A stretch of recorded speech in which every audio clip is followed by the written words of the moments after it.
Hello journey runners, are you looking to take your running to the next level?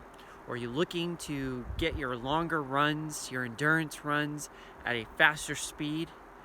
Well, in this video, I'm going to talk about tempo runs and how they can take your running to that next level. So I'm really excited because this is one of the key workouts that you must have in your running program if you're really looking for improvements. So if you're ready, let's get started.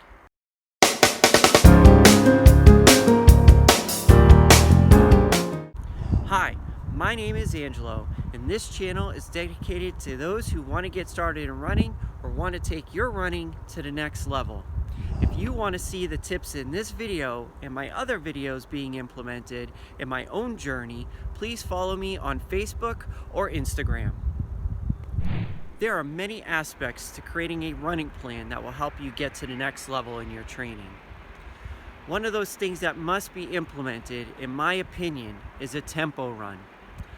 In doing my research out there, there are many ways that the community expresses what a tempo run is. Some call it a steady run, some call it an effort level where you're comfortable, but at the same time feel that it's an effort to actually run. Others explain it where you progressively get faster and then progressively get slower. At the end of the day, what I figured out is that the true goal of a tempo run, no matter how you define it, is to simulate racing without actually racing. And in this video, I'm going to show you how to create a tempo run based on the tempo runs that I personally do. And at the end, you'll either be able to take my personal one and use it for yourself, or you'll have the structures you need to create it on your own. How do you simulate racing without actually racing? With tempo runs, you got to find that balance between speed and endurance. You don't want to be so fast that you're at the speed of 400 meters if you're running a half marathon.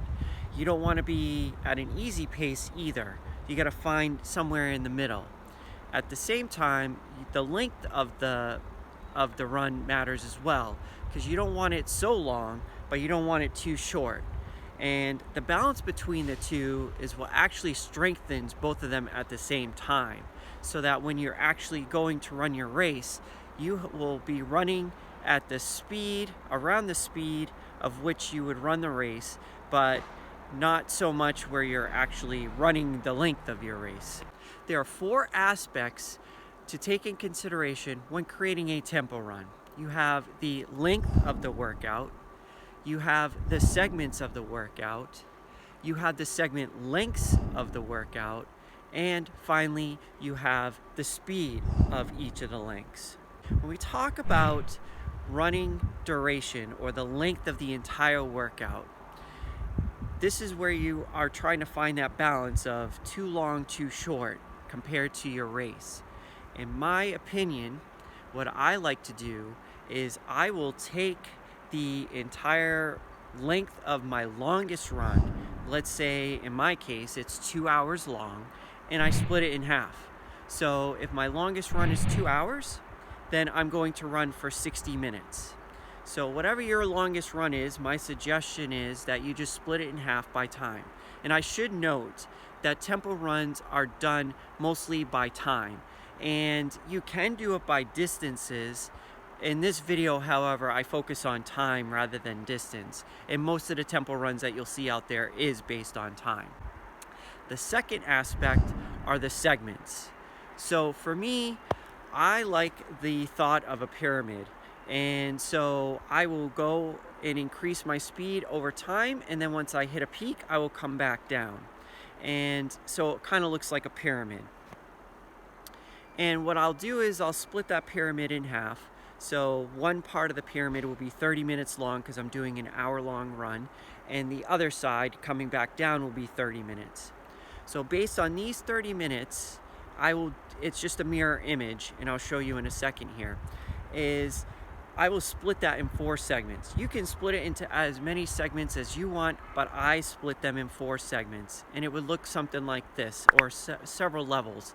So I will have 4 levels in my running tempo run. All right. So now that we have the number of levels that I'm going to be doing, 1, 2, 3, 4, and then coming back down 4, 3, 2, 1, now we need to determine the length of each of these levels. Now to do that, I start with levels 1 and 2. I will take the tempo length of my run, which is 60 minutes, and I will divide it by 6, which then gives me 10.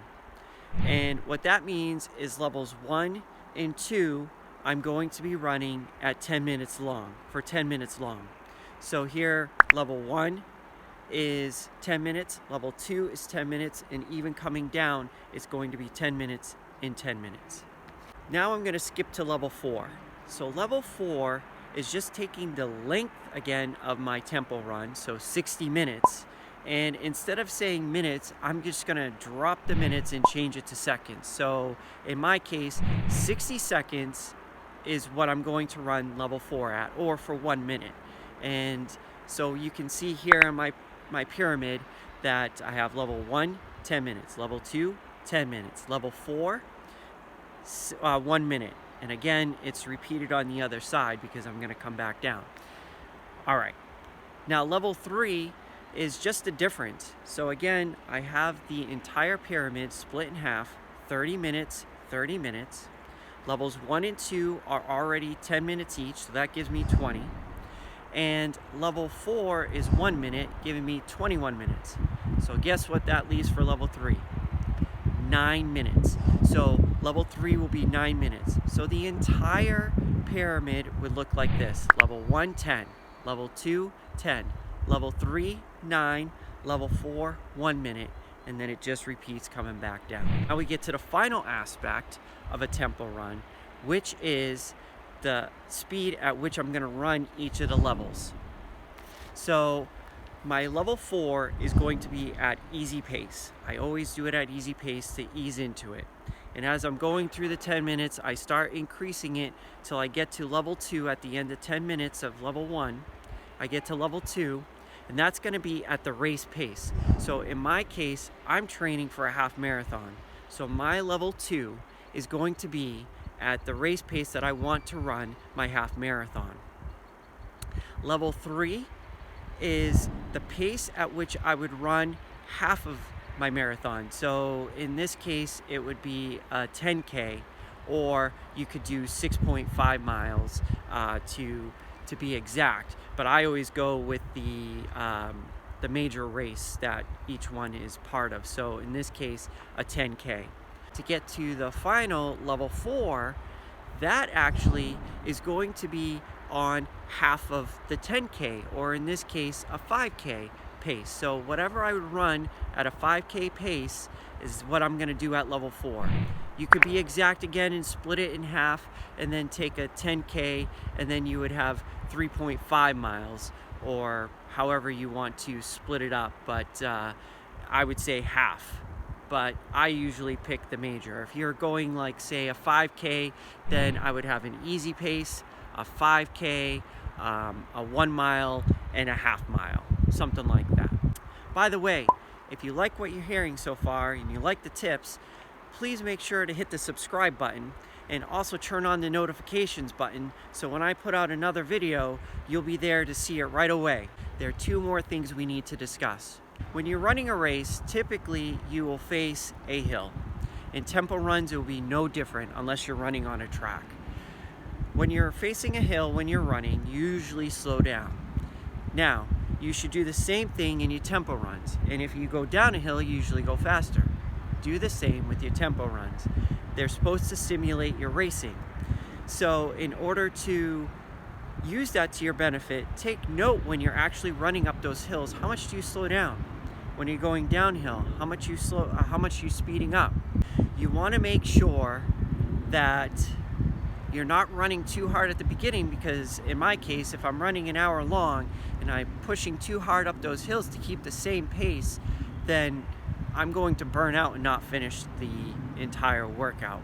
Which leads me to the second topic that you need to understand before you go out there and hit the roads for your tempo run, is sometimes you're just not able to hit all 4 levels. And that's okay. Maybe for the first time you're running a tempo run, all you need to do is, if you can run easy pace for 1 hour, then just move up to level 2 and do 10 minutes at level 1 or easy pace, and then do the rest of the workout at your half marathon pace in my case.